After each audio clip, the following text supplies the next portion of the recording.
Ces flashs est sponsorisé par Sonef Transport Voyageurs.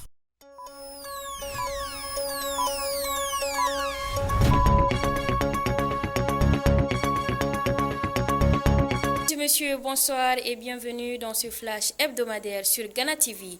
Le Premier ministre par intérim, le colonel Abdoulaye Maïga, a présidé ce jeudi une rencontre avec les représentants du secteur privé. Au cours des échanges, la création d'un cadre de concertation de haut niveau entre l'État et le secteur privé pour la facilitation de l'approvisionnement du pays en intrants agricoles et en produits de première nécessité. Selon le Premier ministre, l'objectif est de convenir des voies et des moyens à mettre en œuvre pour relever les défis auxquels notre pays est confronté.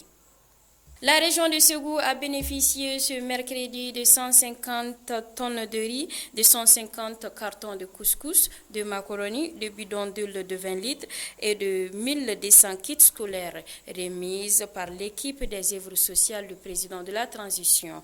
La distribution de ces lots s'inscrit dans le cadre des activités de la 4e semaine du mois de la solidarité de la lutte contre l'exclusion.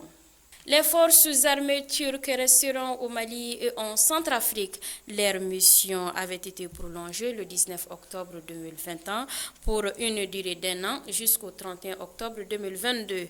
Avec ce nouveau vote, les missions ont donc été une nouvelle fois prolongées jusqu'en octobre 2023. Les forces armées turques participent aux missions de l'ONU de l'aménagement dans ces deux pays africains.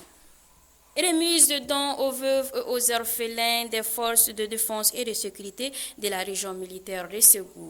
L'établissement Koulibaly et Frères a remis 5 tonnes de riz et 200 bidons d'huile de 5 litres mardi dernier au siège de la société dans la zone industrielle de la commune de Pelengana. Selon le PDG de la société, Bassirou Koulibaly, ce don vise à alléger les charges des bénéficiaires et est aussi une contribution aux actions de protection des personnes et de leurs biens que mènent les forces de défense et de sécurité du Mali.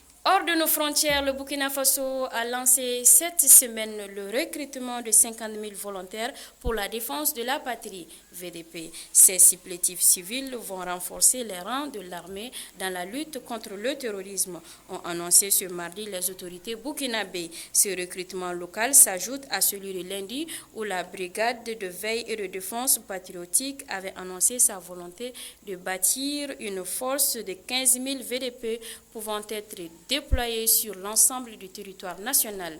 Voilà, c'est tout pour ce flash d'information. Merci de l'avoir suivi. C'est à toi de définir ta valeur. Ne confonds pas ce que les gens t'offrent à ce que tu vaux réellement.